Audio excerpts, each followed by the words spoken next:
الله، عندهم حزلقوم زينا. يا بنت اللي يا منورة، وانا اللي جبت الاسم منين؟ كابتن، انت اسمك حزلقوم؟ انتوا عندكم هنا الاسم ده منتشر؟ كلا، اسمي ليس حزلقوم، ولكني انتظر شخص اسمه السيد حزلقوم. ايه ده انا المصحف. اهلا بك. اهلا وسهلا. إيه اسمك ايه بقى؟ مواراويري. منورة مين؟ مواراويري. في خباثة يعني؟ من غير موير يعرف؟ مواراويري مرة واحدة. اسمه مركب يعني. نعم. طب بقول لك يا ابو الكباتن، إيه انا شكلي كده هلبسك فترة طويلة شوية، فمش هعرف اقول الاسم ده لو اتشقلبت، فخلينا نديك حاجة سلسة كده اعرف انطقها، ماشي؟ اسميك اللهم صل على النبي محمود. من محمود هذا؟ انت اسميك محمود. حسن.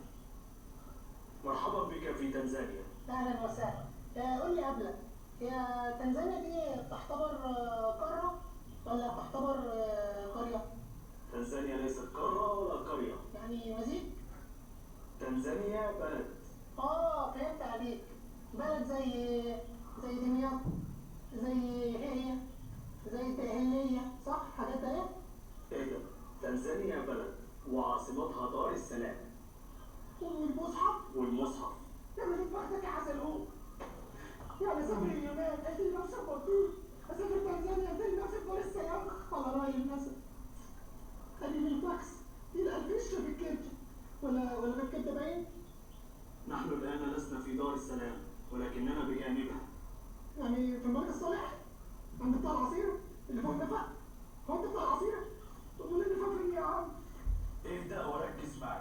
نحن الآن لسنا في دار السلام المصرية، ولكني أتحدث عن دار السلام التنزانية، ونحن الآن في المدينة التي بجانبها، المدينة التي ورثت أنت بها المانجا، وأيضا التي نشأت بها وترعرعت. إنها مدينة كادو كولوتي. طب كلوتك؟ يعني انت دلوقتي سلبوتة؟ طب البس حاجة هتستاهل. ماذا تعني بسلبوتة؟ هي سلطة أم مزحة؟ فصل. يبدو أنك سوف تطلع عين أمي. اركب وإلا سأفعلها معك. تفعل ايه يا عم؟ السليمة. طب اسم. اركب. يا عم ده تنزلي دلوقتي ده